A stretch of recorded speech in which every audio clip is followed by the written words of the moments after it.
ஏசப்பா உந்தன் பிள்ளை நானப்பா. அப்பா அப்பா ஏசப்பா உந்தன் பிள்ளை நானப்பா. இந்த உலகில் உம்மை விட்டால் வேறே யார்தான் துணையப்பா. இந்த உலகில் உம்மை விட்டால் வேறே யார்தான் துணையப்பா.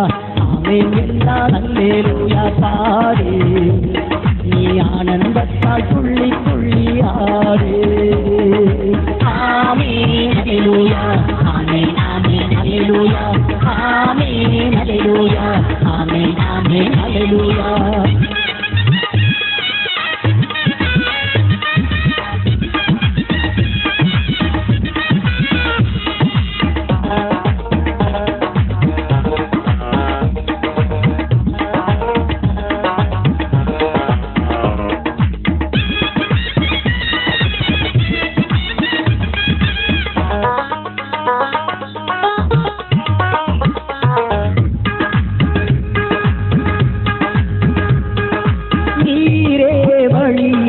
வழிகாட்டுவார், நீரே ஜீவன் என்றால் ஜீவன் தருவார். நீரே வழி என்றால் வழிகாட்டுவார், நீரே ஜீவன் என்றால் ஜீவன் தருவார். நீ இல்லாமல் நானும் இல்லை, நினைக்காத நாளும் இல்லை. நீ இல்லாமல் நானும் இல்லை, நினைக்காத நாளும் இல்லை. உயிர் வாழ வழியும் இல்லை, உம்மை அன்றி மகிழ்ச்சி இல்லை. ஆமென் என்றால் அல்லேலூயா பாடு, நீ ஆனந்தத்தால் துள்ளி துள்ளி ஆடு. ஆமென் அல்லேலூயா, ஆமென் ஆமென் அல்லேலூயா, ஆமென் அல்லேலூயா, ஆமென் ஆமென் அல்லேலூயா.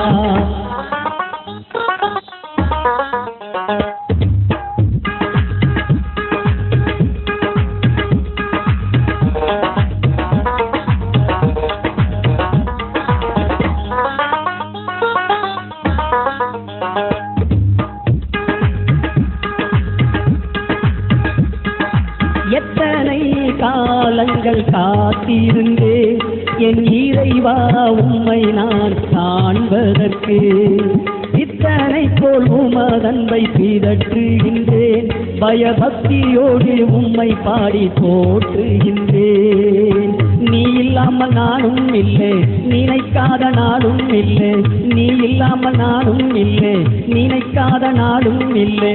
உயிர் வாழ வழியும் இல்லை, உம்மை அன்றி மகிழ்ச்சி இல்லை. ஆமென் என்றால் அல்லேலூயா பாடு, நீ ஆனந்தத்தால் துள்ளி துள்ளி ஆடு.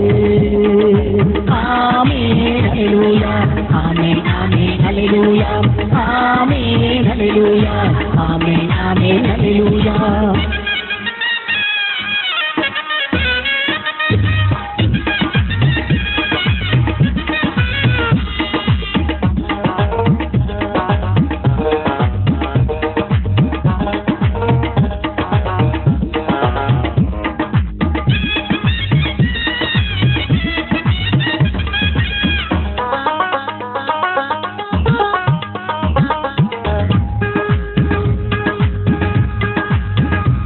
எனக்கு அன்பானவர்களே, இன்று 8வது நாள் தியானத்தை நாம் தொடர்கிறோம். இந்த தியானம் என்பது மிக முக்கியமான ஒன்று. இந்த தியானம் உருமாற்றும் தியானம் அல்லது சாயல் மாற்றும் தியானம். கடந்த 7 நாட்களாக தன்னை நாம் எப்படி வெல்லுவது, இந்த சரீரத்தினுடைய இயல்புகளை தன்மைகளை எப்படி நாம் வெற்றி கொள்வது, இந்த மாமிசத்தோடு நாம் எப்படி போராடி ஜெயம் எடுப்பது. வேதத்திலே பார்க்கிறோம், ஆவி சரீரத்துக்கு விரோதமாகவும் சரீரமானது ஆவிக்கு விரோதமாகவும் எப்பொழுதும் போராடி கொண்டேதான் இருக்கிறது. ஆக ஒரு போராட்டம் என்பது நம் வாழ்க்கையிலே நடைபெறுகிறதை, அது தொடர்கிறதை நாம் பார்த்து கொண்டிருக்கிறோம். அந்த போராட்டம் ஒவ்வொரு மனுஷனும் தன்னுடைய சரீரத்தோடு, தன்னுடைய சரீரத்தில் இருக்கக்கூடிய புலன்களோடு, இச்சைகளோடு, தன் சரீரத்தில் இருக்கக்கூடிய மனதில் இருக்கக்கூடிய எண்ணங்கள், சிந்தனைகளோடு இப்படியே சொல்லிக்கொண்டே போகலாம். ஆக ஒரு போராட்டம் அங்கே முடிவடையவில்லை. தன்னுடைய வாழ்நாள் முழுவதும் போராட்டத்திலே நாம் வாழ்ந்து கொண்டிருக்கிறோம். வீட்டிலே போராட்டம், வேலை செய்கிற இடத்திலே போராட்டம், அண்ணன் தம்பிக்குள்ளே போராட்டம், அக்கா தங்கச்சிக்குள்ளே போராட்டம், கணவன் மனைவிக்குள்ளே போராட்டம், தாய் மகளுக்குள்ளே போராட்டம், மாமி மருமகளுக்குள்ளே போராட்டம். இன்னும் வெளியிலே பார்ப்போம் என்று சொன்னால் அரசு அரசோடு மோதி கொண்டிருக்கிறது. இன்னும் பார்ப்போம் என்று சொன்னால் இந்த உலகத்திலே மனிதன் இயற்கையோடு போராட வேண்டியதாக இருக்கிறது. ஆகவே எங்கு பார்த்தாலும் ஒரே போராட்டம், எங்கு பார்த்தாலும் நிம்மதி இல்லை, எங்கும் அமைதி இல்லை, எங்கும் ஏதோ ஒரு இது நடந்து கொண்டே இருக்கிறது. ஆகவே கொடுமை கொடுமை என்று கோயிலுக்கு போனாலும் அங்கேயும் ஒரு கொடுமை செய்து கொண்டிருக்கிறது. அது தலைவிரித்து ஆடிக்கொண்டுதான் இருக்கிறது. ஆகவே ஆலயத்துக்கு போனாலும் போராட்டம், சாமி கும்பிட போகிற இடத்திலேயும் போராட்டம். இதை இன்னைக்கு இந்த வெற்றி முழக்கத்தை பாட போறோம்.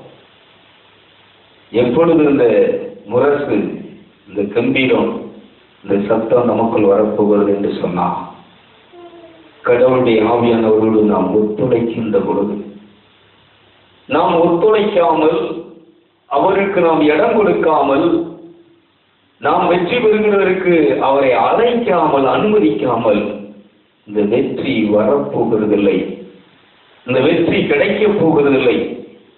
ஆக இன்னைக்கு வெற்றியை தேடி ஆயுதங்களை நாம் எடுத்துக் கொண்டிருக்கிறோம். இன்னும் போருக்கு படைகளை திரட்டி கொண்டிருக்கிறோம். ஆனால் வெற்றி எங்கே இருக்கிறது என்று சொன்னால் தெய்வத்தினிடத்தில் இருக்கிறது. கைவிட்டு நம்ம பார்ப்போம். யுத்தம் கர்த்தருடையது, ஜெயமோ வெற்றியோ தேவனால் வரும் என்று சொல்லி. ஆக இந்த வெற்றிக்கு யார் இல்லை என்று சொன்னால் தெய்வம் இல்லை. அப்பா, தெய்வம் இல்லாதபடியினாலே தோல்வியை தழுவி கொண்டிருக்கிறோம். மகாபாரதத்திலே போரிலே ஒவ்வொரு நாளும் கௌரவர்கள் செத்துக்கொண்டே இருக்கிறார்கள், தோல்வியை தழுவி கொண்டே இருக்கிறார்கள். ஆக தாய் காந்தாரி நித்தமும் 10 பிள்ளைகளை, 20 பிள்ளைகளை, 40 பிள்ளைகளை என்ன செஞ்சிட்டு இருக்கிறார் சொன்னா, பிணத்தை பார்த்து விழுந்து பிணத்து மேல என்ன செஞ்சிட்டு இருக்கிறா, அழுதுகிட்டே இருக்கிறா. ஏன்னு சொன்னா வெற்றியை நோக்கி ஓடுகிறார்கள். தன் படைபலத்தையும் தன்னுடைய ஆள் பலத்தையும் தன்னிடத்தில் இருக்கக்கூடிய பீஷ்மர், கங்காபுத்திரர், இன்னும் துரோணாச்சாரியர், இன்னும் கிருபாச்சாரியர், இன்னும் பலசாலிகள், பல வீரர்கள் படைகளை நம்பி யுத்தத்திலே இறங்கினார்கள். மாண்டு போனார்கள். ஆனால் படைபலத்தையோ ஆயுதங்களையோ நம்பி அல்ல, இறைவனை நம்பி, கடவுள் தன்னுடைய தேரிலே சாரதியாக இருக்க வேண்டும். ஆக கடவுளை தன்னுடைய தேரின் சாரதியாக, அவருடைய கிருபையையும் அவருடைய வழிநடத்தலையும் எதிர்பார்த்தவர்கள், பாண்டவர்கள் வெற்றி பெற்றார்கள். அமைதியோடு யுத்தம் செய்தார்கள், மன தைரியத்தோடு, முழு நம்பிக்கையோடு. ஏன் என்று சொன்னால் கண்ணபுராணம் தேரிலே இருக்கிறார், நம்மோடு இருக்கிறார். கடவுள் இருக்கிறது வரைக்கும் நமக்கு என்ன வராது, தோல்வி வராது. ஆக அவர்கள் தன்னை வென்றார்கள். சரீரத்தினுடைய ஆசைகளை, சரீரத்தில் இருக்கக்கூடிய கோபங்களை, வெறுப்புகளை, சரீரத்தில் இருக்கக்கூடிய அனைத்து விதமான தீய உணர்ச்சிகளையும் வென்று அவர்கள் என்ன செய்தார்கள் என்று சொன்னால் போருக்கு தயாரானார்கள், போரிலே இறங்கினார்கள், வென்று விட்டார். இன்னைக்கும் நாம் அதைத்தான் பார்க்க போகிறோம். நாம் வெற்றி பெற வேண்டும் என்று சொன்னால் இந்த சமூக வாழ்க்கையிலே, குடும்ப வாழ்க்கையிலே, இந்த மாமிசம் கொண்ட வாழ்க்கையிலே நமக்கு சலனம் இல்லாது ஒரு வாழ்க்கை, ஒரு அமைதியான ஒரு வாழ்க்கை, வெற்றி சிறந்த வாழ்க்கை வேண்டும் என்று சொன்னால் நாம் சாயலை மாற்றிக்கொள்ள வேண்டும். நடை, உடை, பாவனைகளை மாற்றிக்கொள்ள வேண்டும். சொல், செயல், சிந்தனைகளை மாற்றிக்கொள்ள வேண்டும். ஆவியிலே, ஆன்மாவிலே, சரீரத்திலே மாற்றத்தை நாம் காண வேண்டும். இந்த 8வது நாள் 7 நாள் நாம் பார்த்தோம் இந்த சரீரத்தினுடைய தன்மைகளை. இந்த தன்மைகள் நம்மிடத்தில் தலைவிரித்து ஆடும் என்று சொன்னால் இந்த ஊழியனுடைய செயல்கள் நமக்குள்ளே இன்னும் அதிகமாக நிச்சயம் வளர்ந்து நிற்கும் என்று சொன்னால் நாம் அழிய போகிறது உண்மை. நம் வாழ்க்கையிலே தோற்க போகிறது உண்மை. நாம் ஆணவத்தாலும் அகம்பாகவத்தாலும் பெருமையாலும் இன்னும் இந்த உலகத்தினுடைய செல்வங்களாலும் நம்மை அழித்துக் கொண்டிருக்கிறோம். நம் வாழ்க்கையை கட்டி கொண்டில்லை. ஆகவே பணக்காரர்களை பார்த்து செல்வமுடையவர்களை பார்த்து இயேசு என்று சொன்ன ஒன்று, ஒட்டகங்காலில் காதில் என்ன செய்யலாம்? ஊசி நுழையும். ஆனால் கடவுளுடைய ராஜ்யத்தில் நீங்க என்ன செய்ய முடியாது, நுழைய முடியாது என்று சொன்னார். கடவுளுடைய ராஜ்யத்திலே நுழைய வேண்டும் என்று சொன்னால், கடவுளோடு ஐக்கியமாக வேண்டும் என்று சொன்னால், கடவுளுடைய வழியை நாம் முதலாவது தெரிந்து கொள்ள வேண்டும். கைதிட்டுகளை பார்ப்போம். கடவுளுடைய வழியை தெரிந்து, அவரை அறிந்து, அவருடைய விருப்பத்தை புரிந்து, அவர் வழியிலே நாம் நடந்தால், அவர் வழியிலே நாம் கடந்து சென்றால் நம் வாழ்க்கையிலே வெற்றி உண்டு, நம் வாழ்க்கையிலே ஜெயம் உண்டு, நம் வாழ்க்கையிலே நிம்மதி உண்டு, நம் வாழ்க்கையிலே நம்மை நாம் வென்று விடுவோம். ஆக பரதனிடத்திலே அங்கே மகாரிஷி கந்தன் சொல்லும் போது, நீ இந்த உலகையெல்லாம் வென்றாலும் பரதா, நீ உன்னை இன்னும் வெல்லவில்லை. உன்னை நீ வெல்ல வேண்டும் என்று சொன்னால், உன்னை நீ வெல்லாவிடில் நீ நியாயம் வழங்க முடியாது. ஆக உன்னை வெல்ல முதலாவது நீ என்ன செய்து கொள், தெரிந்து கொள்.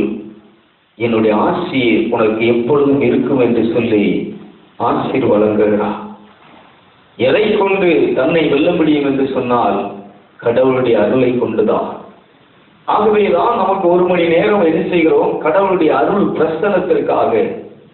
பிரசனம் இறங்குதையா, உண்மை நான் பார்க்கையிலே பிரசனம் இறங்க வேண்டும். கடவுளை இந்த கண்கள் காண வேண்டும். அகக்கண்ணை அடைத்தால் தெய்வத்தை பார்க்கிற கண் திறக்கும். ஆக இந்த உலகத்தை பார்க்கிற கண்ணை நீ அடைத்து, கவர்ச்சிகளை மாயையை பார்க்கிற கண்ணை அடைத்து, கண்ணுக்கு களிப்பூட்டக்கூடிய நிகழ்ச்சிகளை பார்க்கிற இந்த கண்ணை அடைத்து, தெய்வத்தை பார்க்கிற கண்ணை, இந்த கண்ணை மூடி 2 புருவத்துக்கு மத்தியில் உடைய முழு கவனத்தை செலுத்தி உன் அகக்கண்ணை திறந்த அந்த ஜோதியை, அந்த பிரசனத்தை, அந்த ஒளியை நீ காண வேண்டும். நேற்று தினத்தில் பகிர்ந்து கொண்டீர்கள், ஒரே ஒளியாக வெளிச்சமாக. அப்படியே வெளிச்சம் முன்பு என்னை மூடுகிறது, ஒளி என்னை மூடுகிறது.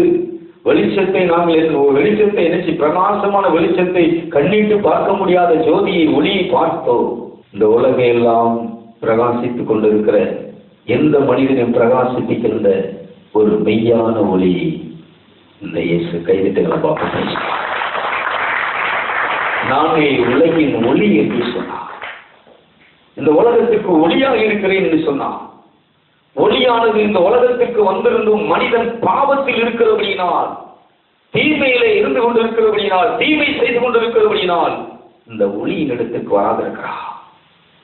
ஆக எப்பொழுது ஒரு மனிதன் பாவத்தை விட வேண்டும் என்று நினைக்கிறானோ, பாவத்துக்கு ஒரு முற்றுப்புள்ளி வைக்க வேண்டும் என்று நினைக்கிறானோ, இந்த உலகம் பசாசு சரீரத்தோடு வெற்றி பெற வேண்டும் என்று சொல்லி அவன் எப்பொழுது நினைக்கிறானோ, அப்பொழுது இந்த ஒளி உன்னை தேடி வந்து கொண்டிருக்கிறது. இந்த ஒளி உன்னை தேடி இனி வரப்போகிறதில்லை, ஏற்கனவே இந்த உலகத்துக்கு அது வந்தாயிற்று. இந்த ஒளியின் இடத்துக்கு நீதான் வராமல் இருக்கிறாய். இந்த ஒளியை நீதான் தேடாமல் இருக்கிறாய். இந்த ஒளியின் இடத்துக்கு நீ வரும்போது, இந்த ஒளியை நீ தேடுகின்ற பொழுது, இந்த ஒளி உன் முகத்தை பிரகாசிக்க செய்கிறது. கைவிட்டுகளை பார்ப்போம். இதைத்தான் விடுதலை பயண நூல் யாத்திரையாகமம் 34வது அதிகாரம் 29வது வசனத்தை நீங்கள் வாசிப்பீர்கள் என்று சொன்னால், யாத்திரையாகமம் 34வது அதிகாரம் 29வது வசனத்தை வாசியுங்கள். மோசே சீனாய் மலையில் இருந்து இறங்கி செல்கையில் உடன்படிக்கை பலகைகள் இரண்டையும் தம் கைகளில் தாங்கிக் கொண்டிருந்தார். மோசே கடவுளோடு பேசியதால் அவர் முகத்தோற்றம் ஒளிமயமாயிருந்தது. ஆனால் மோசே அதை அறியாதிருந்தார். கைதிக்கு ஆண்டவர் மையப்படுத்துகிறார். இங்கே சொல்லப்படுகிறது, கடவுளுடைய வார்த்தையை, சட்டத்தை தன் கையிலே அவர் என்ன செய்து கொண்டிருந்தார்? வாங்கிக் கொண்டிருந்தார். எந்த ஒரு மனிதன் கடவுளுடைய சட்டத்தை, கடவுளுடைய வார்த்தையை தன் கையிலே, தன் இருதயத்திலே வைத்திருக்கிறானோ அவனுடைய முகம் பிரகாசம் அடைகிறது. கடவுளோடு அவர் பேசிக் கொண்டிருந்தபடியினால், கடவுளோடு அவர் உரையாடி கொண்டிருந்தபடியினால், கடவுள் பேசுகிறதை அவர் கேட்டுக் கொண்டிருந்தபடியினால் அவர் முகம் பிரகாசித்தது. அவருடைய முக தோற்றம் அங்கே பிரகாசிக்க ஆரம்பித்தது. அவர் ஒளிமயமாக இருந்தார். தான் ஒளிமயமாக இருப்பதை அவர் உணராதிருந்தார். அவர் அறியாதிருந்தார். அதை அவர் பார்க்காதிருந்தார். கலாத்தியர்கள் திருமுகம் 4வது அதிகாரம் 19வது வசனம் இப்படியாக சொல்லுகிறது, என் பிள்ளைகளே, உங்களில் கிறிஸ்து உருவாகும் வரை உங்களுக்காக நான் மீண்டும் பேறுகால வேதனைப்படுகிறேன். ஒரு ஊழியன் பவுல் அங்கே தன்னுடைய மக்களை பார்த்து, சபை மக்களை பார்த்து, கலாத்தியரை பார்த்தவர் சொல்லுகிறார், உங்களுக்குள் கிறிஸ்து உதயமாக வேண்டும், உங்களுக்குள் கிறிஸ்து உருவாக வேண்டும். உங்களுக்குள் கிறிஸ்து உருவாகுவதற்காக நீங்கள் அவருடைய முகத்தோற்றத்தின் சாயலை நீங்கள் காண வேண்டும் என்பதற்காக, உங்களில் காண்பதற்காக நான் பேறுகால வேதனைப்படுகிறேனையா, நான் வேதனைப்பட்டுக் கொண்டிருக்கிறேன். நான் படுகிற வேதனை உங்களுக்குள் கிறிஸ்து உருவாக வேண்டும். கைது ஆண்டவர் மையப்படுத்தலாம். ஆனா இன்னைக்கு சபையில மெம்பரா சேர்க்கிறதெல்லாம் மனுஷன் வேதனைப்பட்டு இருக்கிறான். ஆனா இங்க ஒருத்தர் சொல்றாரு, பவுல் தேவ மனுஷன் சொல்லுகிறாரு, கடவுள் உன்கிட்ட உருவாகணும். அந்த வசனத்தை வாசிங்க. என் பிள்ளைகளே, உங்களில் கிறிஸ்து உருவாகும் வரை உங்களுக்காக நான் மீண்டும் பேறுகால வேதனை உருகுகிறேன். உங்களை பொறுத்த மட்டில் எனக்கு ஒரே குழப்பமாக இருக்கிறது. இப்பொழுது உங்களோடு இருந்து வேறு வகையாய் பேசி பார்த்தாலோ நலமாயிருக்கும். திருச்சட்டத்திற்கு உட்பட்டிருக்க விரும்புகிறீர்களே, அந்த சட்டம் சொல்வதை நீங்கள் கேட்டதில்லையா? ஆபிரகாமுக்கு மக்கள் 2 இருந்தனர். ஒருவன் அடிமை பெண்ணிடம் பிறந்தவன், மற்றவன் உரிமை பெண்ணிடத்தில் பிறந்தவன் என்றார் என்று எழுதியுள்ளது. அடிமை பெண்ணின் மகன் இயல்பான முறைமைப்படி ஆண் உறவுகளே பிறந்தவன், உரிமை பெண்ணின் மகனோ வாக்குறுதியின் பயனாக அவன் பிறந்தவன். இது ஒரு தொடர் உருவகம். இந்த பெண்கள் இருவரும் 2 உடன்படிக்கைகளை குறிக்கின்றன. ஒன்று ஆகாரை குறிக்கும் சீனாய் மலையில் செய்யப்பட்ட உடன்படிக்கை. அது அடிமை நிலையினுடைய பிள்ளைகளை பெற்றெடுக்கிறது.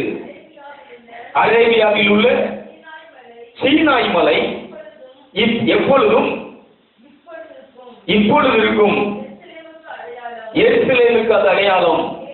ஏனெனில் இந்த எருசலேம் தன் மக்களுடன் அடிமையாக இருக்கிறது. மேலே உள்ள எருசலேம், கைதட்டுகளை பார்ப்போம். அங்கேதான் வர்றோம். மேலே உள்ள எருசலேமு, இந்த பூமியில் இருக்கக்கூடிய எல்லா ஆலயங்களும் எல்லா சபைகளும் அது என்ன செய்துவிடும்? முற்று பெற்றுவிடும், அழிந்துவிடும். ஆனால் மேலே ஒரு சபை இருக்கிறது, மேலே ஒரு எருசலேம் இருக்கிறது. அது சுதந்திரத்திற்கு நீ சுதந்திரமாக என்றும் மகிழ்ச்சியோடு வெற்றியோடு தன்னை வென்று வாழக்கூடிய ஒரு சொர்க்க பூமி.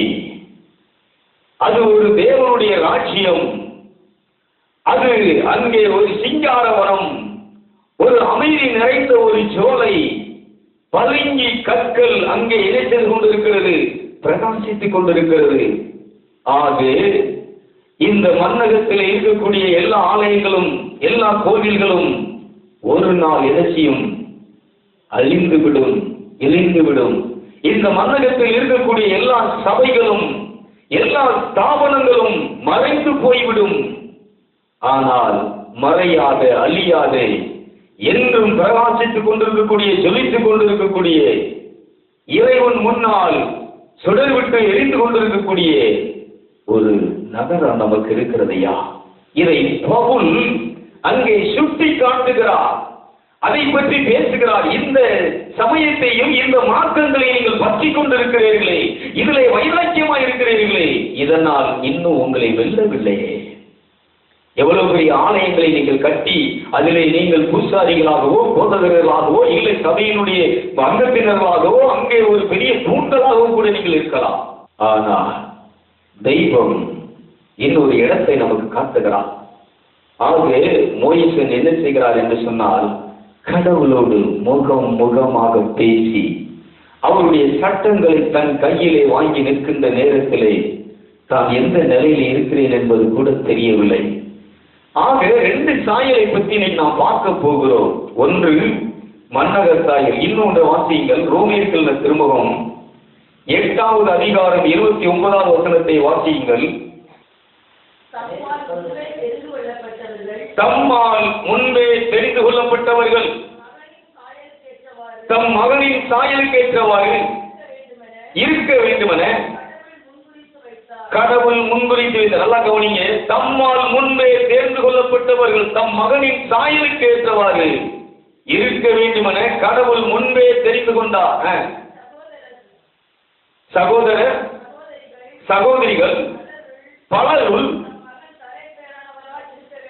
தம் மகன் தலைப்பேரவனோ இருக்க வேண்டும் என்று இப்படி செய்தார். கைதிட்டாண்டர் மையப்படுத்துகிறார். 2 கொரிந்தியர் 5:17 வாசிப்போம்.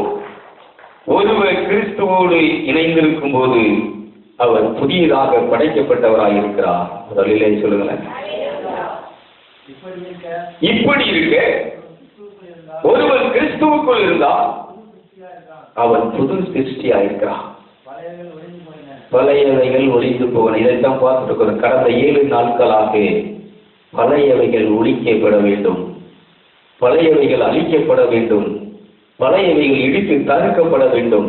ஆகவே நான் சொன்னேன், சமயத்தை விட்டு வெளியிலே வா, சமய வழிபாடுகளை விட்டு வெளியிலே வா, கடவுளுடைய பாதத்திலே மண்டி விட்டு இந்த உலகத்தை பார்க்கிற கண்ணை நீ மூடிவிடு.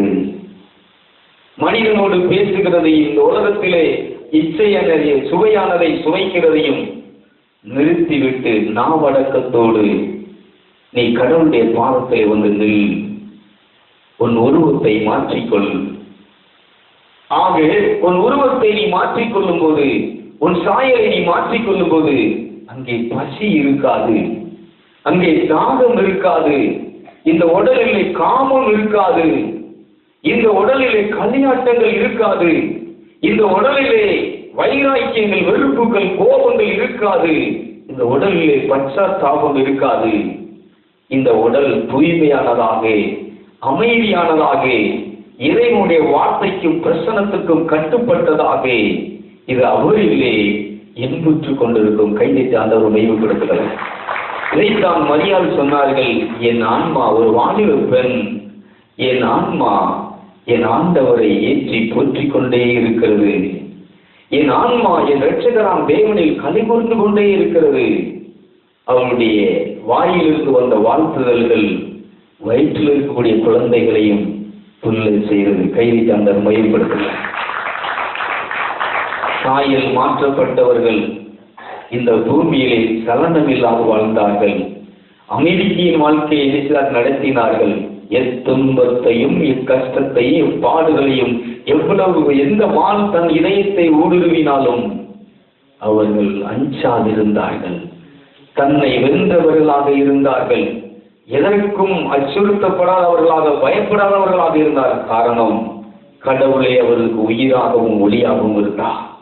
ஆக கடவுளை ஜீவனை தன் உடலிலே கொண்ட ஒரு மனுஷன் சலனமில்லாது இருக்கிறான், காமமில்லாது இருக்கிறான், கோபமில்லாது இருக்கிறான், வைராக்கியம் இல்லாது இருக்கிறான்.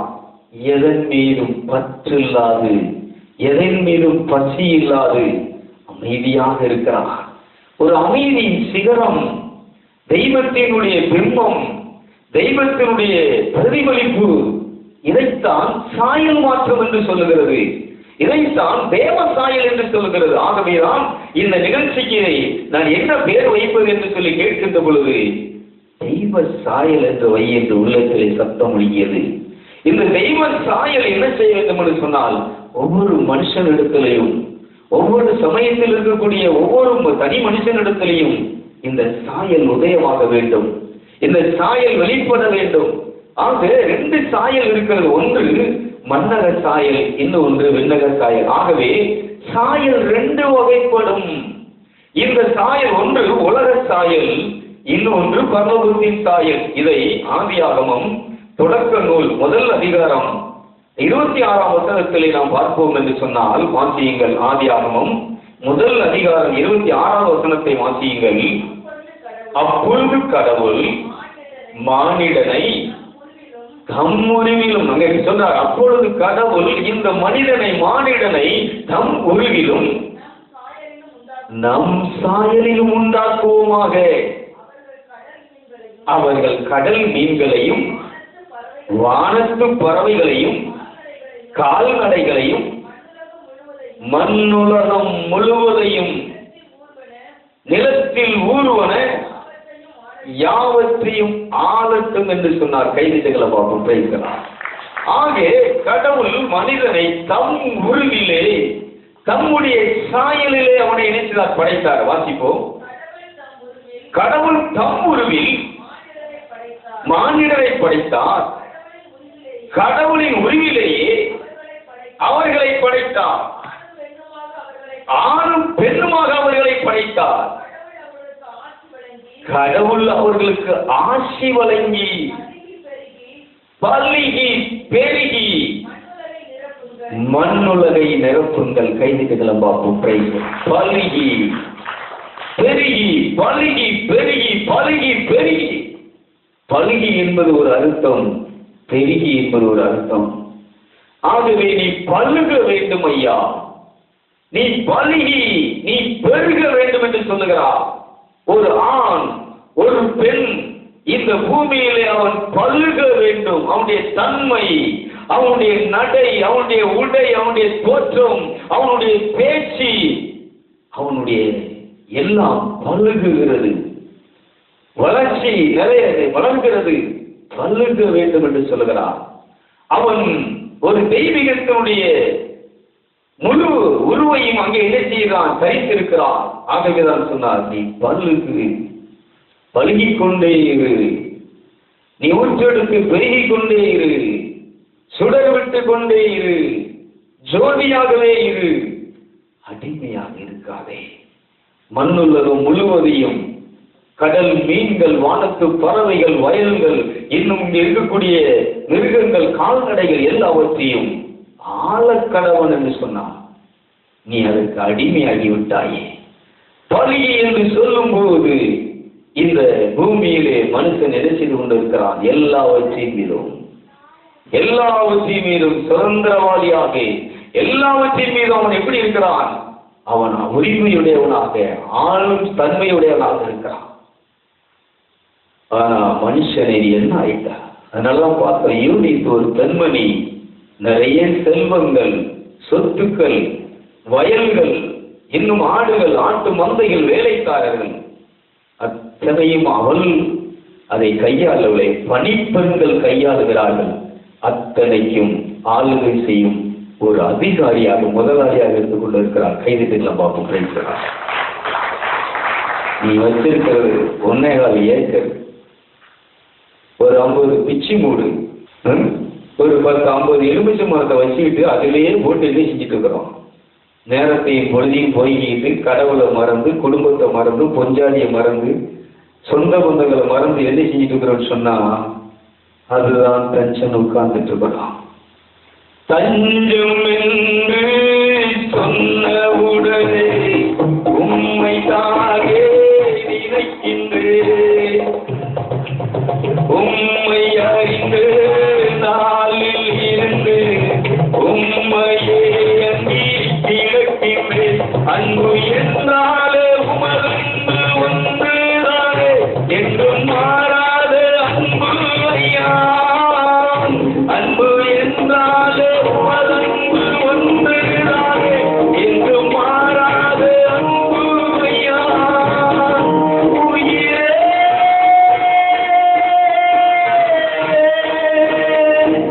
நீரின்றி நான் இல்லையே. உம்மை நம்பி யாரை நம்பி நான் தேடி போவேன். இந்தப்பா உம்மை தேடி வந்தேனே. எல்லாமே நீருக்கு வந்தேனே. இந்தப்பா உம்மை தேடி வந்தேனே. எல்லாமே நீருக்கு வந்தேனே. எனக்கெல்லாம் நீரானே. என் வாழ்வெல்லாம் நீரானே. எனக்கெல்லாம் நீரானே. என் வாழ்வெல்லாம் நீரானே. என் சொந்த பந்தம் யாவும் நீரே. இந்தப்பா உம்மை தேடி வந்தேன். சொந்தம் என்று சொன்னவுடனே உம்மைத்தானே நினைக்கின்றேன். உம்மை அறிந்து நாளில் இருந்து உம்மையே எண்ணி கிடக்கின்றேன். அன்பு என்றாலே உமதன்பு ஒன்றுதானே என்றும் மாறாத அன்பு ஐயா. அன்பு என்றாலே உமதன்பு ஒன்றுதானே என்றும் மாறாத அன்பு ஐயா. உயிரே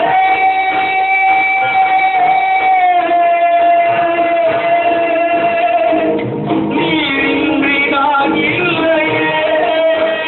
உம்மை நம்பி யாரை நம்பி நான் தேடி போவது. இந்தப்பா உம்மை தேடி வந்தேன். எல்லாமே கேட்டு வந்தேன். இந்தப்பா உம்மை தேடி வந்தேன். எல்லாமே கேட்டு வந்தேன். பேசலாம். கைவிட்டு சொல்லுங்களேன். கவனிப்போம். ஆக மழுகுகிற ஒரு பெண் மழுக வேண்டும் என்று சொன்னால் நீ இதுல முடங்கி கிடப்பதை விட்டு 2 மாட்டை வச்சுக்கிட்டு அதிலேயே செய்யக்கூடாது. 2 குழந்தைகளை பார்த்துக்கிட்டு அதிலேயே வாழ்க்கையை பூரா அடைஞ்சிருக்கு. அதே இந்த பேரம் பத்தி தூக்கிட்டே அடையிறது வேண்டாம்னு சொல்லல. இதை பார்ப்பதற்கு பராமரிப்பதற்கு வேற இருக்கு. ஆக அங்க என்ன சொல்றா, நீ பழகிட்டே இருப்பா, நீ பழகிட்டே இரு. ஆனா நீ என்ன செஞ்சிடாத, ஒண்ணுல இந்த குருதரை குண்டு சட்டிகளை ஓட்டின மாதிரி அதுல போய் என்ன செய்யாத, நிக்காத. பழகி பெருகி இந்த பூமியை நீ நிரப்பு, இந்த பூமியை நீ ஆண்டுகொள் சொல்றார். கடல் மீன்கள், வானத்து பறவைகள், கால்நடைகள், வயல், இந்த பூமியில ஊர்வன பரப்பன எல்லாவற்றையும் நீ ஆண்டுகொள் மக்கா.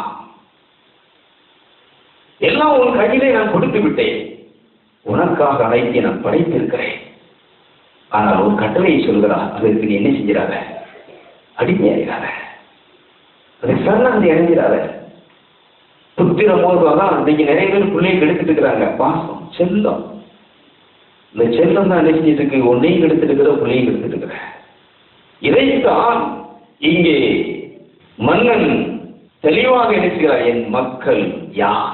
இந்த பூமியில் இருக்கக்கூடிய, இந்த சபையில் இருக்கக்கூடிய, என் அரசுக்கு கீழே இருக்கக்கூடிய அனைத்தும் என் மக்கள். தன்னை வென்ற பரவன் என்பதற்கு அதுதான் அடையாளம்.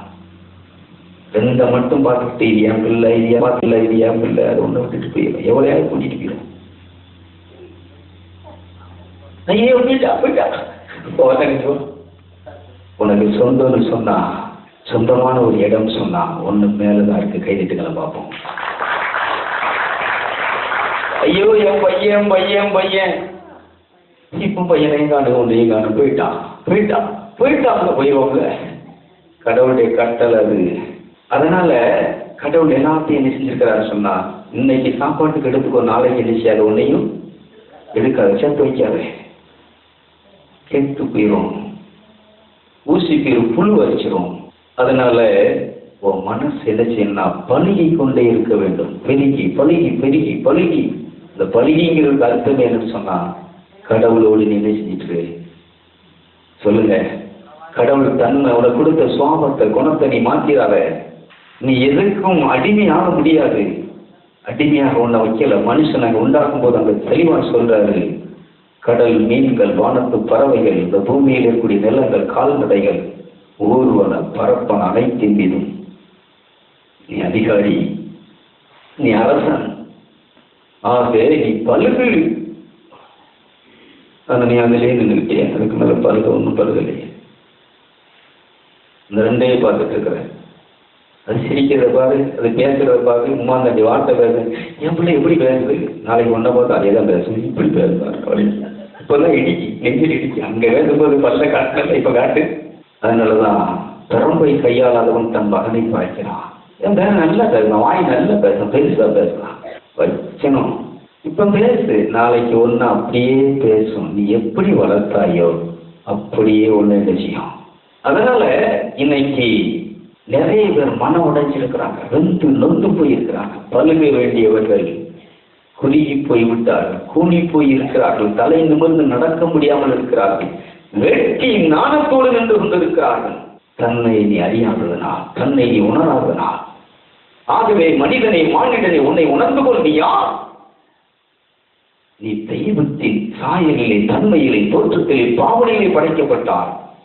பாவம் வந்த பொழுது இந்த தெய்வ சாயல் மறைஞ்சு போச்சையா. தெய்வ சாயல் புதைந்து கிடக்கிறது. இந்த விண்ணக சாயல் மறைந்து போய் கிடக்கிறது. பாவத்தால் மறைந்து கிடக்கிறது, புத்திர மோகத்தால் மறைந்து கிடக்கிறது, சுயநலத்தால் மறைந்து கிடக்கிறது, காமம், குரோதம், வைராக்கியத்தால் மறைந்து புதைந்து போய் கிடக்கிறது. இப்ப அதை தேட வேண்டியதா இருக்கு. எங்க இருக்கு அது? இத்து போய் எழுதி கிடக்கு. தேடி தள்ளி அதை தொடர்ச்சி எடுத்து இதையெல்லாம் தள்ளி உதறி தள்ளிட்டு பாம்பை விட்டு விலகுவதை போல பாவத்தை விட்டு விலகி போடு. ஆகவே உதறி தள்ளிவிட்டு, உன்னை எளிதில் வயப்படுத்தக்கூடிய பாவத்தை நீ உதறி தள்ளிவிட்டு கடவுளிடத்துல ஓடி வரும்போது மீண்டும் அந்த விண்ணக சாயலை அடைகிறார். கைதிட்டுக்கலாம். மோசே 40 இரவும் பகலும் கடவுளோடு இருந்தார். கடவுள் பேசுகிறதை கேட்டுக் கொண்டிருந்தார். 2 கையிலையும் கடவுளுடைய வார்த்தையை பிடித்திருந்தார். கையிலே கடவுளுடைய வார்த்தை, வாயிலே அவரை துதிக்கும் துதி. அவருடைய அகம் மகிழ்ந்தது, முகம் பிரகாசித்தது. தான் தெய்வ சாயலிலே பிரகாசித்திருக்க, தன் ரூபம் மாறி இருக்கிறது, தன் முக தோற்றம் மாறி இருக்கிறது. அவர் கரியாது இருந்தார். 40 நாள் தியானம் பண்ண உடனே நம்ம முகம் என்ன செய்யணும்? எல்லாரும் பார்க்குற மாதிரி தான், என்னைக்கு இருக்கிற மாதிரி தான் என்ன செய்யணும்? கொஞ்சம் ஒரு அடி வளர்ந்துருக்கோமா, இல்லை வேற ஒரு உருவம் வந்துடுது, அந்த முக சாயல் வேற ஒரு சாயல் வந்துடுதா? எதுல மாற்றத்தை பார்க்க போகிறோம்? சாயல் மாற்றம் எதிலே பார்க்க போகிறோம்? உன்னுடைய தோற்றத்தை. ஆகவேதான் பழுகி பெருகி நீ பழுகி கொண்டே இரு. அடிமையா இருக்காரு, அதுலேயே நின்றுட்டு இருக்காரு. இந்த சவுக்குல வழக்கிலேயே உட்கார்ந்துட்டு இருக்காரு. இதே நினைச்சுக்கிட்டு, சொத்தையே நினைச்சுக்கிட்டு, இதையே பார்த்துக்கிட்டு, இது பராமரிக்கிறதுலே நின்றுட்டு இருக்காரு. பழுகப்பா, பழுகிட்டே இரு, பழுகிட்டே இரு. ஒரு குட்டியிலே நினைத்து எண்ணியாத. ஆகவேதான் பிரம்மச்சாரிய வாழ்க்கை என்பது, துறவர வாழ்க்கை என்பது ஒரு இடத்திலே பற்றுடையதல்ல. பற்றை விட்டு விட்டு எல்லாவற்றின் மீதும் சுதந்திரமாக தெரிகிற ஒரு வாழ்க்கைக்கு பேர் தான் துறவரம், சந்நியாசம் என்பது. அப்படி நான் நிறைய பேர் என்ன செஞ்சாங்க, வேற என்னமோ நினைச்சிட்டு இருக்கிறாங்க. சொர்க்க வாழ்க்கையா, இந்த உடலையும் இந்த உள்ளத்தையும் ஆன்மாவையும் புனிதமாக காத்து வாழக்கூடிய வாழ்க்கை, சுதந்திரவாதி. ஆகவே பவுல் இந்த உலகத்தோடு நீ இணைச்சிக்காத, மாட்டிக்காத. உலக செல்வங்கள்ல நீ இணைச்சிக்க, புதைஞ்சிடாத. பனி மேகத்துல அங்க போகிற வாகனங்களோ மனிதர்களோ இல்ல இப்ப மேல பறக்கிறவைகளோ ஏதோ என்ன மறைஞ்சிச்சுன்னா அதோட போச்சு. அது மாதிரி நீ என்ன செய்யறாரு, அந்த மண்ணுலகத்தில் மண்ணுக்குள்ளே சுகபோகங்களுக்குள்ளே செல்வங்களுக்குள்ளே நீ புதைந்து விடாதே, உன் ஆன்மாவை புதைத்து விடாதே. அது என்ன செய்ய சொன்னா, இதை ஆள வேண்டாம். ஆள வேண்டியது என்ன மாண்டு கிடக்கிறது. அக்கிரமத்தாலும் பாவத்தாலும் மறித்து கிடந்த உங்களை இந்த இயேசு சிலுவையில் சிந்திய இரத்தத்தை வீழ்த்தித்தார். கைவிட்டுகள் அந்த இயேசு. ஆக கொலோசியர் 3:10 வாசிக்க, புதிய மனித இயல்பை நீங்கள் அணிந்திருக்கிறீர்கள். அவ்வியல்பு எப்படியா? உன்னை உண்டாக்கியவருடைய சாயலுக்கேற்ப புதுப்பிக்கப்படுகிறது. நல்லா நீ கவனிச்சுக்கணும். இந்த 40 நாள் தியானம் எதற்கையா? வரங்களை பெற்றுட்டு போகுதுக்கா? 10 ஏக்கர் வாங்கி அதில் எழுஞ்சிட்டு அதிலே பொதிஞ்சு கிடக்குதுக்கா? படிச்சு அரசு உத்தியோகத்தில் போய் கை நிறைய சம்பளம் வாங்கி இன்னும் பாவத்தை செஞ்சு எழுஞ்சிருக்கு சாமத்தை கட்டிட்டு போகுதுக்கா? ஒன்று வேண்டாம். இதெல்லாம் உதறி தள்ளிட்டு, உன்னை வயப்படுத்தக்கூடிய குறைஞ்சிகள் எல்லாத்தையும் உதறி தள்ளிட்டு பெய்ய தூர எரிஞ்சிட்டு கடவுளுடைய சமூகத்திலே அவருக்குன்னு ஒரு நேரத்தை ஒதுக்கு. 40 நாள் அவரே பார்த்துட்டு, அவரே கேட்டுட்டு, அவரே தேடிட்டு, உன் இதயம் அவர் மேலே நினைச்சிட்டு ஆவலா இருக்கட்டும். இதுல நீங்க கடந்து போகும்போது என்ன வந்துடுன்னு சொன்னா, ஒரு புதிய சாயல் வந்துடுது, ஒரு புதிய அறிவு. ஆகவே வாசிப்போம். இவ்வாறு நீங்கள் கடவுளை நீங்கள் முழுமையாக அறிய முடியும். புதுப்பிக்கப்பட்ட நிலையில் கிரேக்கர் என்றும் யூதர் என்றும் விருத்த சேதனம் பெற்றவர் என்றும் விருத்த சேதனம் பெறாதவர் என்றும் நாகரிகமற்றவர் என்றும் சீக்கியர் என்றும் அடிமை என்றும் உரிமை குடிமக்கள் என்றும் வேறுபாடில்லை. கிறிஸ்துவே அனைவரும், எல்லாருக்குள்ளும், இந்த சீக்கியருக்குள்ளும், இந்த கத்தோலிக்கருக்குள்ளும், இந்த பெந்தைகோஸ்தைக்காரனுக்குள்ளும், இந்த சிஎஸ்ஐக்காரனுக்குள்ளும், இந்து முஸ்லிம் இஸ்லாமியர் இன்னும் பலவிதமான கருப்பர் சிவப்பர் எல்லாருக்குள்ளும் யார் நிறைந்திருப்பார் சொன்னா, இந்த சிலுவையில் அடிக்கப்பட்ட இயேசு கிறிஸ்துவை கைவிட்டுக்கலாம் பார்ப்போம். சாயல் மாற்றப்பட்ட எல்லா மனுஷனுக்குள்ளும் ஒருவன் தான் இருக்கிறான். ஆகவே நான் ஒன்றே குலம் ஒருவனே தெய்வம். கைவிட்டுங்களை பார்ப்போம். ஒரே குலம் மனித குலம், ஒரே தெய்வம். இதைத்தான் ஒருத்தன் பாடின, ஒன்றே குலம் என்று பாடும். ஒருவனே. ஒவ்வொருத்தனும் ஒவ்வொரு தெய்வத்தை வச்சுட்டாங்க. ஒவ்வொரு கோயிலை கட்டிட்டாங்க. தெருவுக்கு எழுச்சி ஒரு கோயில். இந்த வீட்டுக்கு ஒரு கோயில் ஆயிடுச்சு. வீட்டில் 5 பேர் கொஞ்சம் சோமனை பழகிட்டான்னு சொன்னா 5 பேருக்கு ஒரு சபை.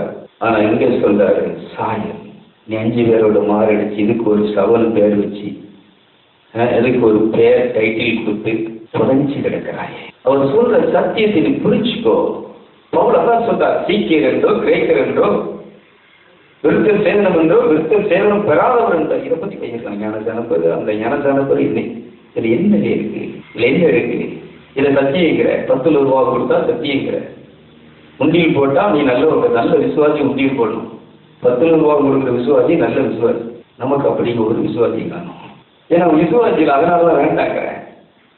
ரைத்தலாம் சாதாரண ஒன்று காயை கொண்டு வராங்க, கீரையை கொண்டு வராங்க, விறகை கொண்டு வராங்க, நத்தியோ கொண்டு வராங்க. எல்லாம் நிச்சயத்துக்கு அன்றாடம் நடந்துட்டு இருக்கு. நீ 10 ரூபாயத்தையும் உண்டியில வாங்கி இணைஞ்சிருக்கிற தொப்பையை மட்டும் பெருசா வச்சுக்காதே. தான் தன் குடும்பம் தன் பிள்ளைங்க. உன் பிள்ளைய உயர்ந்த படிக்க வைக்க நினைக்கிறேன். உன் சபையில் எத்தனை பிள்ளைகள் படிப்பு படியில்லாம இருக்கு. நீ கார்ல போன அலையிறையே தேவைதான். ரொம்ப வசதி கூறுபது ஊழியம் பெருகிச்சு பல இடங்களுக்கு போனா தேவைதான். நீ இங்கனிக்கலே சுத்திடுற மலையாங்குளத்துக்குள்ள இங்கனிக்கல இந்த சவுக்குளத்துக்கும் அலை நெறிக்கும் விரிகுளத்தை சுத்தி உனக்கு இருக்காரு. நான் ஏன் இதை சொல்றேன்னு சொன்னா, ஒருத்தன் நேற்று பஸ்ல பேசிட்டு வர பார்த்தா அவனை சகிக்காது. கூட இருக்கிறவங்க எனக்கு லட்சியம் என்னன்னு தெரியுமா அப்படின்னா, என்னவே தெரியும், நீ சொல்லு உன் லட்சியம் என்ன அப்படிங்கிறான். எனக்கு இந்த 4 கம்மாயும் தண்ணி வகை தீபச்சா இருக்கும். 4 கம்மாய்க்கும் அந்த இதுக்கு என்னமோ சொன்னான், கார்ல என்ன செய்யணும், போனாதான் ஆசை. இதான் 10,000க்கு காரை வாங்கி நினைச்சிட்டு ரஞ்சிட்டு வந்துக்கலாம். இந்த குளத்தை சுற்றி பார்க்கறதுக்கு காரில் போனோம். நான் நினைச்சேன், கழுத நினைச்சா கற்கள் கரைக்கலாம். நீ ஏன் முன்னாடியே அவங்க சொல்லிட்டு இருப்பான். எனக்கு 8:30 மணிக்கு வரும்போது திருநெல்வேலியிலேருந்து சங்கரவயல் வரும்போது வேஷ்டி ஒழுங்கா கிட்ட தெரியல, அது ஒரு பக்கம் இழுத்துட்டு நிற்கு. ஆனால் அந்த நாய்க்கு ஆசையை பாருங்களேன், காரில் இணைச்சிடுமா, அந்த மடைக்கு இணைச்சிட்டு வரணுமா, 4 மடைக்கு போயிட்டு வரணுமா. இப்படி ஒரு ஆசை. நான் யோசித்து பார்த்தேன், மனுஷன் என்ன அவன் லட்சியம் எப்படி இருக்கு பாரு. ஆனா கடவுள் உன்னை எப்படி படைச்சிருக்காரு. ஏன் நீ பிளேன்லயே பறக்கலாம்பா. கடவுள் உன்னை மேல வச்சிருக்கிறாரு. எல்லாத்தின் மீது நீ என்ன செய்யணும், பழகி பெருகி நீ செழிப்பாருன்னு சொல்றாரு. நீ இதுலேயே செழிச்சிட்டு இருக்காத. ஒரு வேலை கிடைச்ச உடனே அதுலேயே மனசை வச்சுக்கிட்டு அதையே எப்படியாவது காப்பாத்திட்டு இருக்கீங்க, அதுலேயே சுத்திட்டு இருக்காங்க. 2 குழந்தைகளோன்னு அந்த குழந்தைகளை எப்படியாவது காப்பாத்திடணும், வளர்த்துடணும். அதுக்காகவே நீ வாழ்ந்துட்டு இருக்கிற. அதுக்காக ஒருத்தர் வாழ்ந்துட்டு இருக்கிறார். கைதிட்டுக்கலாம் பார்ப்போம்.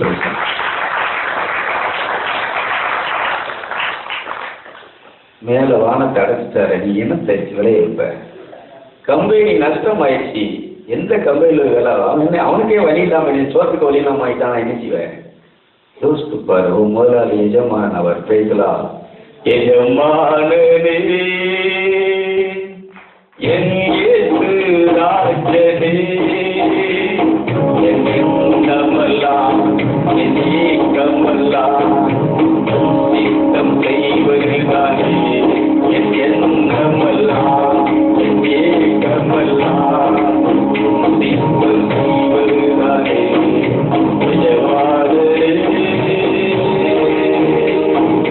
உமக்காகத்தான் வாழ்கிறேன், உம்மைத்தான் நேசிக்கிறேன். ஐயா உமக்காகத்தான் வாழ்கிறேன், உம்மைத்தான் நேசிக்கிறேன். பலியாகி என்னை மீட்பீரே, பலியாகி என்னை மீட்பீரே. பரலோகம் திறந்தீரையா, பரலோகம் திறந்தீரையா. எஜமானே என் இயேசு ராஜனே என் எண்ணமெல்லாம் என் ஏக்கமெல்லாம் சித்தம் செய்வதுதானே. எஜமானே praise the Lord. அதனால வாழ்க்கையில தெரிஞ்சுக்கோங்க, எதுக்கு வாழ்றோம், எதுக்காக வாழ வேண்டும். பழுகி பெருகி உன்னுடைய அறிவுல நீ பெருகணும், ஞானத்துல நீ பெருகணும், சக்தியில நீ பெருகணும். பழுகு. பீமன் என்ன செய்வான்னு சொன்னா, தன் மகன் கடாக்கஜனை பார்த்து சொல்லுவான், மகனே உன் உருவத்தை நீ பெருசாக்கிக்கொள். குந்தி மைந்தன் கர்ணன் என்ன செஞ்சிருவானா, பிரம்மோத்சவத்தை வச்சு என்ன செஞ்சிருவான், மேலே எழுதிடுவான். அதுக்கு முன்னாடி யுத்தத்தில் அவனுக்கு முன்னாடி யாரும் நிற்க முடியாது. வேற எந்த ஆயுதத்தை கொண்டு அவனை அழிக்க முடியாது. பெரிய படைகள் ஈட்டியை கொண்டு எரிவாங்க, எல்லா ஈட்டியும் அப்படியே எரிஞ்சிருவான், பிடிக்கி ஒடிச்சு போடுவான். இருக்கிற கூட்டத்தில் வாயை திறந்து ஆவும் வாயை திறப்பான், அப்படியே நெருப்பு நிச்சயம். ஒரு அரக்கன் அவனுக்கு முன்னால யாரும் நிற்க முடியல. எந்த ஆயுதத்தை தூக்கி எரிஞ்சாலும் அதை திருப்பி அப்படியே பிடிச்சி எரிஞ்சிட மேலே எரிஞ்சுவான். ஆக பாண்டவர்கள் சோர்ந்து போனார்கள், பயந்து சங்கை ஊர்கள். இவனை நம்ம நினைச்சுமே தோற்கடிக்க முடியாது, இனி கொஞ்ச நேரம் விட்டா எல்லாத்தையும் அழிச்சிருவான். அப்படிப்பட்ட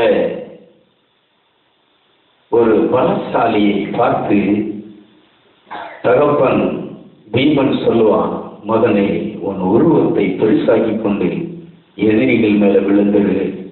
ஒரு பெரிய படையை தான் விழும்போது அத்தனை பேர் அழைச்சு சாகடிச்சான். இதைத்தான் சாம்சனை குறித்து நியாயாதிபதிகள் புஸ்தகத்திலே நாம் பார்க்கிறோம். கடைசி நேரத்துல தன் பலத்தை பெருசாக்கிட்டு பெரிய மண்டபம், பலாயிரக்கணக்கான மக்கள் கூடியிருக்கக்கூடிய மண்டபத்தை 2 கையால் அப்படியே தள்ளி மண்டபத்தை இடிச்சு கெழுத்தலையும். பழுகி பெருகி பழுகி. நீ எதுல பழுகணும், பலத்துல பழுகணும், தன்னை வெல்றதுல பழுகணும், நியாயத்திலே நீதியிலே நீ பழுகி பெருக வேண்டிய நீ அநியாயக்காரனாக அக்கிரமக்காரனாக வேஷக்காரனாக உள்ள ஒரு வாழ்க்கை, வெளியே ஒரு வாழ்க்கை, வீட்டுக்குள்ள ஒரு வாழ்க்கை, வீட்டுக்கு வெளியில ஒரு வாழ்க்கை, அலுவலகத்தில் ஒரு வாழ்க்கை, அலுவலகத்துக்கு வெளியில ஒரு வாழ்க்கை, நடித்து நாடகத்தோடு வாழ்ந்து கொண்டிருக்கிறார். ஒரு நாள் நீ நிற்க வேண்டிய இடம் நெருக்கடியற்ற நிலையாக இருக்கும். ஆக நீ எந்த மதத்தை சார்ந்தவனோ, நீ எந்த சமயத்தை சார்ந்தவனோ எனக்கு தெரியாது.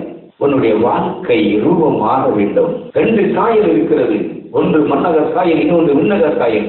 இந்த விண்ணக சாயல் தான் உருவத்தை பெருசாக்கிக் கொள்ள முடியும், தன்னை உயர்த்திக் கொள்ள முடியும். கடவுள் உன்னை உயர்த்துவதற்கு உள்ளே ஒரு ஜீவனை சக்தியை வைத்திருக்கிறார். கைவிட்டுகளை பார்ப்போம். இதைத்தான் ரோமேயர்கள் திருமுகத்திலே 5ஆம் அதிகாரம் 12ஆம் வசனம் சொல்லுகிறது.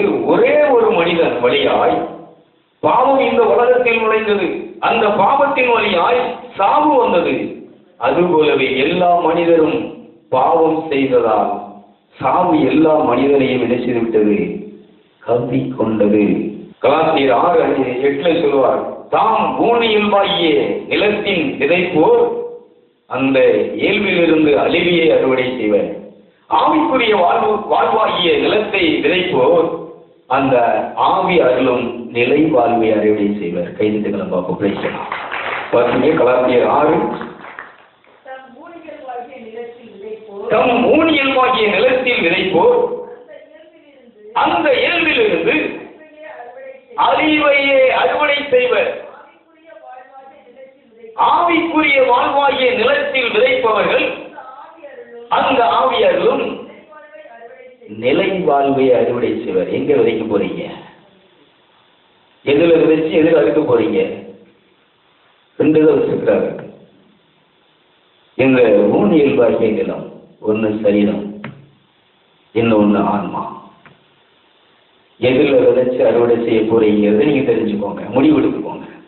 2ஐயும் சொல்லிட்டார், 2ஐயும் வச்சிருக்கிறேன். ஊனியல்வாகிய நிலம் இருக்கு, ஆவிக்குரிய நிலமும் இருக்கு. ஆவிக்குரிய நிலத்துல உருவத்தை பெருசாக்கி கொள்ள முடியும். அங்க அறிவு இருக்கிறது, புத்தி இருக்கிறது, சக்தி இருக்கிறது, யுக்தி இருக்கிறது. சில யுக்திகளை நீ பயன்படுத்தலன்னு சொன்னா, யுக்திகளை பயன்படுத்தினவங்க தான் வெற்றி பெற்றாங்கய்யா. யுக்தி எதில் இருக்குன்னு சொன்னா ஆன்மீகத்தில் இருக்கிறாங்க. ஆக ஆன்மீகவாதி என்று சொல்லிக்கொண்டு, ஆவிக்குரியவன் என்று சொல்லிக்கொண்டு புலன் ஆசைகளை நடந்து கொண்டிருக்கிறாயே, அற்ப ஆசைகள், இந்த உலக ஆசைகள், மற்றவர்கள் எல்லாம் கவர்ந்து ஈர்த்து மற்றவருடைய எல்லாத்தையும் தான் பக்கம் தான் என்ன செய்ய வேண்டும்? வைத்துக் கொள்ள வேண்டும், வைத்துக் கொள்ள வேண்டும். ஊழியர்களிடத்திலே தான் நடந்துச்சு, ஊழியர்களில் தான் நடந்துச்சு. இல்லை, இயேசு இந்த உலகத்தில் வந்து எல்லா மனிதனும் என்னை பார்க்கும்போது என்ன செய்வார்கள்? இந்த முத்தி மோட்சபாக்கியத்தை அடைவார்கள். பிழைக்கலாம். கொலோசியர் 3:5 வாசிப்போம். உலக போக்கிலான உங்கள் இயல்புக்குரிய பரத்தமை, ஒழுக்கக்கேடு, கட்டுக்கடங்காத பாலுணர்வு, தீய நாட்டம், சிலை வழிபாட கோப்பான பேராசை ஆகியவற்றை ஒழித்து விடுங்கள் என்று சொல்லுகிறார். நல்ல நிலத்தில் ஆவிக்குரிய நிலமாகிய இருக்கக்கூடிய நீங்கள் வாசிங்க பார்ப்போம். ஆகவே உலக போக்கிலான உங்கள் இயல்புக்குரிய பரத்தமை, ஒழுக்கக்கேடு, கட்டுக்கடங்காத பாலுணர்வு, தீய நாட்டம், சிலை வழிபாடான விக்கிர ஆராதனை, பேராசை ஆகியவற்றை ஒழித்து விடுங்கள். பேராசை. இந்த இயல்புக்குள்ள உட்கார்ந்துட்டு நீங்க ஆவிக்குரியவர்கள், ஆன்மீகவாதிகள். ஒரு ஆன்மீகவாதி என்றால் யார் என்பதை இங்கே பைபிள் சொல்லுகிறது, வேதம் போதிக்கிறது. வேதத்திலே வாழ்ந்த மகான்கள், பரிசுத்தவான்கள் சொல்லுகிறார். ஆகவே உலக சாயல் ஒன்று, தெய்வ சாயல் ஒன்று. இன்னைக்கு தெய்வ சாயலையும் உலக சாயலை நாம் ஆராய்ந்து கொண்டிருக்கிறோம். நீ எந்த சாயலிலே வாழப்போகிறாய் என்பதை நீ தான் முடிவு செய்ய வேண்டும், தீர்மானிக்க வேண்டும். இதற்கும் உன் சமயத்துக்கு என்னையா சம்பந்தம் இருக்கு? இந்த சமய வாழ்க்கையை விட்டு விட்டு கடவுளோடு ஐக்கியமானவர்களோடு நீ அங்கமாகிவிடு, பரிசுத்தவான்களுடைய உறவிலே நீ அங்கமாகிவிடு. ஆகவேதான் ஆராதனையிலே பரலோகம் இறங்கி வந்தது. புனிதனுடைய கூட்டம், பரிசுத்தவான்களுடைய கூட்டத்தை இங்கே நாள்தோறும் பார்த்து கொண்டிருக்கிறோம். எங்கே உலகப்பற்றை மேற்கொண்டவர்கள், தன்னை வென்றவர்கள், புலன் ஆசைகளை வென்றவர்கள் கூடியிருக்கிற இடமே சொர்க்க பூமி, தேவலோகம். கைதிட்டுகளை பார்ப்போம். அவர்கள் கூடி நிற்கின்ற இடத்திலே, ஆராதிக்கின்ற இடத்திலே என்ன நடக்கிறது சொன்னால் சொர்க்கம் இறங்கி வருகிறது. விண்ணகமும் மண்ணகமும் இணைந்து இருக்கிறது. இதை நீ காட்ட முடியும், பார்க்க முடியும். ஒரு மனிதன், ஒரே ஒரு மனிதன் கடவுளுடைய சமூகத்தில் நிற்கிறான். ஆபிரகாம், யாக்கோபு இவங்களை எடுத்துக்கிட்டா கடவுளுக்கு முன்னால நின்று பரிந்து பேசுறதற்கு தன் ஆவிக்குரிய நிலத்தை அவர்கள் பக்குவப்படுத்திக் கொண்டார்கள். தன்னுடைய சக்தியை பெருக்கிக் கொண்டார்கள். கடவுளுடைய சித்தத்திற்காக பல நஷ்டங்களை, பல இழப்புகளை சந்தித்தார்கள். ஒரு சைலூசி இறங்குறதுக்கு எனக்கு என்ன இல்லை, ஒரு அரசாங்கம் விடுற தண்ணியை விடுறதுக்கு நமக்கு என்ன இல்லை, வர்க்கு விதி கிடையாது. ரேஷன்ல ஒரு தடவை வரக்கூடிய ஒரு கிலோ அரிசியை ஒன்று இலவச அரிசியை விடுறதுக்கு நமக்கு என்ன கிடையாது. இலவசம்னா உடனே அடிச்சு உருண்டு மண்டையை போட்டு ஒட்டச்சு பிறந்து நின்றுட்டு இருக்கோம். கேட்டா ஆன்மீகவாதிகள், ஆவிக்குரியவர்கள். ஏழைகளுக்கு போய் சேர வேண்டிய அனைத்தையும் தானும் தன் குடும்பமும் தன்னுடைய மக்களும் அந்த அலுவலகத்தில் வேலை செய்யறவனும் திரும்பி இருக்கிறவனுக்கு பேர் ஆவிக்குரியவன் ஆன்மீகவாதி. யாருக்கு எது போய் சேரணுமோ அது சேருகிறதற்கு, அதை சேர்ப்பதற்கு கருவியாக இருக்கிறவனை ஆவிக்குரியவன் ஆத்மீகவாதி. கைதிட்டுகளை பார்ப்போம். பேசலாம் கைதட்டு மேல எழுத முடியும். கவனிப்போம். அதனால இந்த உலகத்துல நீ ஒரு போஸ்ட்மேனாக வாழவா விரும்பிக்கோ. ஒரு போஸ்ட்மேனுடைய வேலை என்ன சொல்லுங்க? யாருக்கு போய் கொடுக்கணுமோ அவங்களுக்கு கொடுக்கணும். வீட்டை வாங்கி அங்கிட்ட எல்லாத்துக்கும் கொடுக்க முடியாது. ஒரு தபால்னு சொன்னா இல்ல ஒரு மணி ஆர்டர்னு சொன்னா அந்த மணி ஆர்டர் யார்கிட்ட போய் கொடுக்கணுமோ அவங்ககிட்ட போய் என்ன செய்யணும்? இதுக்கு பேர் தான் போஸ்ட்மேன். இந்த வேலையை தான் நீ செய்யணும். அதனால கடவுள் தரக்கூடிய கொடைகள் அனைத்தும், வரங்கள் அனைத்தும் பொது நன்மைக்காகவே. இதை நீங்க செய்ய ஆரம்பிக்கும் போது இந்த உலகத்துல யாரும் பட்டினியா இருக்க மாட்டாங்க. அதனால அபிஷேகம் பெற்றவர்கள், சக்தி வாய்ந்தவர்கள், தன்னை ஆவிக்குரிய நிலத்திலே விதைத்தவர்கள் எதை செய்தார்கள்? ஊனி என்பதற்குரிய எல்லாவற்றையும் விற்று அப்போஸ்தலர் பாதத்தில் கொண்டு அவர்கள் எதை செய்துவிட்டார்? கொடுத்து விட்டு ஆவிக்குரிய நிலமாகிய எதை செய்து விட்டார்கள்? பண்படுத்த ஆரம்பித்து விட்டார்கள். அவர்கள் எங்க போனாலும் அபிஷேகம் மழை பெய்வது, எங்கு பார்த்தாலும் செழிப்பு. அவர்கள் இருக்கிற இடம் பசுமையாக இருந்தது.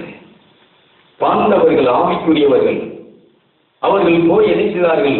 ஒரு மன்னனுடைய அரண்மனையில் போய் வேலைக்கு சேர்ந்தார்கள். ஒவ்வொருத்தரும் 2 பேர் என்ன செஞ்சிருக்கிறான்? சகாதேவனும் எனக்கு குதிரை மேய்க்கிறதுக்கு அவன் என்ன செய்யறான்? அங்க போய் குதிரை இதில் நினைச்சுக்கிறான்.